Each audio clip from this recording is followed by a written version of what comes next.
Hey, welcome back to CheckpointXP, your home for esports and gaming. Joining us now is Ann Hand. She's the chairman and CEO for Super League Gaming. Ann, thank you so much for joining us today. Yeah, thanks for having me. So Super League Gaming operates city versus city amateur esports leagues and produces live, competitive, and social gaming events around the country and tons more. And in your own words, can you kind of give us a bit of background about what Super League Gaming does? Yeah, good question. So the company launched about 5 years ago. The premise was that with the explosion of esports at the elite professional level, that you had 2.6 billion gamers around the world, many of which identify as competitive and would want their own ways to connect and compete around the games they love. Super League really has three components to it. First, we're a community platform. We're a way for gamers to find each other locally. I often say we're like a localmatch.com in many ways, kind of taking gaming out of the home and creating new social connections for gamers. We operate leagues, so as you mentioned, we our kind of core of the company really started in real life gaming and the way we partner with great retail partners, LAN centers around the world, Topgolf, Cinemark theaters, Dave & Buster's, and use our technology to allow pop-up esports experiences and tournaments. We also run a lot of digital tournaments as well. And then the third component is really one that's kind of really started to come on fire this year, which is the network of Super League. So we have a lot of digital channels and ways that you can view our various content. You can view great gameplay highlights that are being submitted by our gamers. You can watch some live streaming of our esports competitions or other original programming. And so we've really been focused on driving viewership of Super League experiences, not just participation. So a league, a network, and community platform. Well, speaking of the participation, you do have a PlayerUnknown's Battleground mobile event starting in December. Can you tell us about PUBG Mobile and why you went with that version as opposed to the regular PC version? Yeah, when we started the company, we wanted to really speak to as much as diverse an audience of gamers as we could. So when we bring new titles on, we think a lot about genres, ages, skill levels.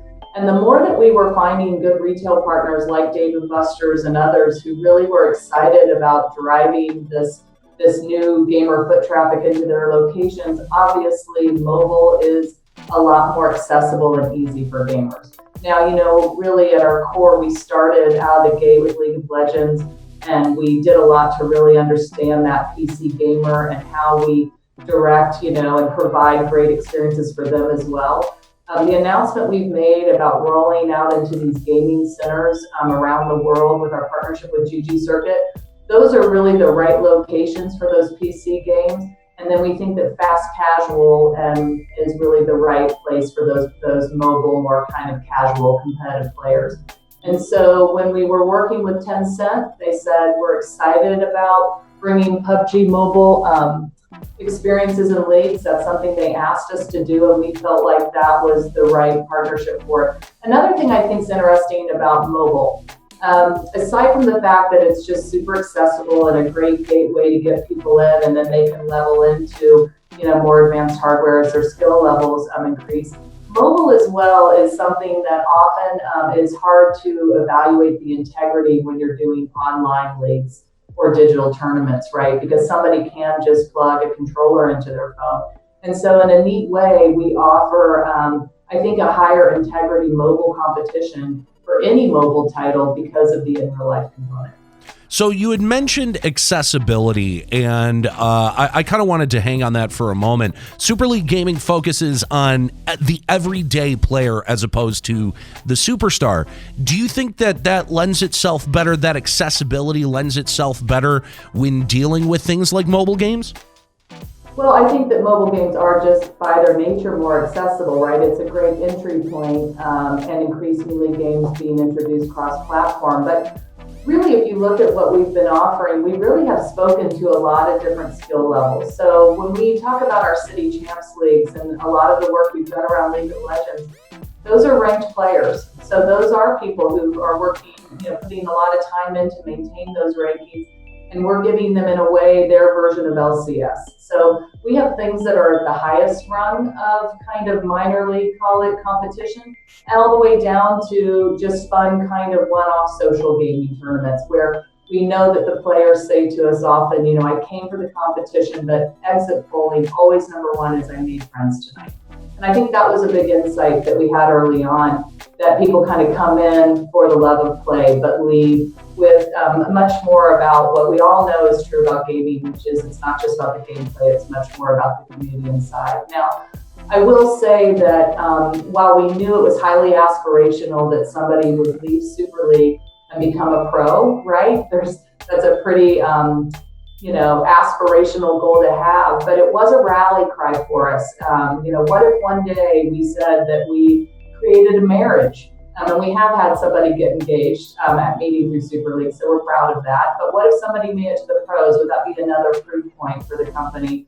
And we did just have one of our Clash Royale players who got scouted at one of our events by Team Dignitas, and he was just offered a full-time professional contract, and he's a 17-year-old from Thousand Oaks. So it's kind of fun for us to be able to see how our platform did enable somebody to get a spotlight, to get a different layer of competition, to kind of level up their skills. So how can a player get involved in your PUBG Mobile event or other Super League gaming events, or more importantly, into the community itself?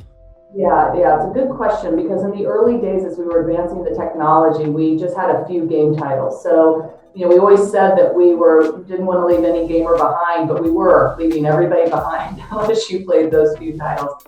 So now what you're seeing is that we have dozens of game titles on our platform. We're now in over 500 venues around the world. About 300 of those are gaming centers. They're really, LAN centers. So they're really speaking to that PC gamer. The best thing to do is to go to superleague.com. You can register for the PUBG Mobile tournaments. We're also starting Street Fighter V tournaments with Capcom. Always have a healthy offering around PC titles. And then we have a 24/7 gaming portal for our younger audience. So that 12 to 16-year-old enthusiast of Minecraft. We have a great portal called minehut.com where they can spin up their own private servers and socialize and kind of hang out with each other. So we're now getting to a nice place where we have a much larger suite of offerings that can speak to the broadest amount of gamers out there. So Super League Gaming struck a partnership with Tencent, who of course have their hands in just about every major esport on Earth. How did this partnership come about, and what can we expect from it?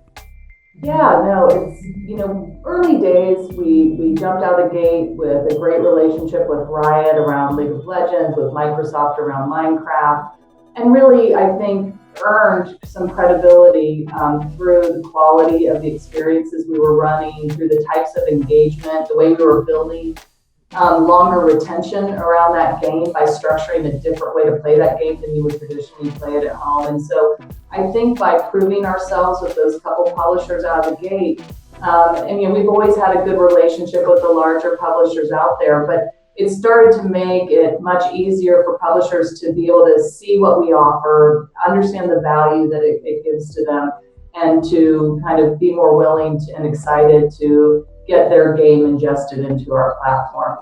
And so quickly out of the gate, partnering with Supercell on Clash Royale, as I mentioned, partnering with Epic on Fortnite, and now kind of further expansion into PUBG Mobile, into Street Fighter V and other titles. So, really, this is a long-time partnership with Tencent, and we finally found the right property and opportunity to launch off and show them what we could do with this great title in PUBG. And you can find all of that information over at superleague.com. Ann Hand, CEO for Super League Gaming, has been our guest here on Checkpoint XP. And thank you so much for your time today. Thank you.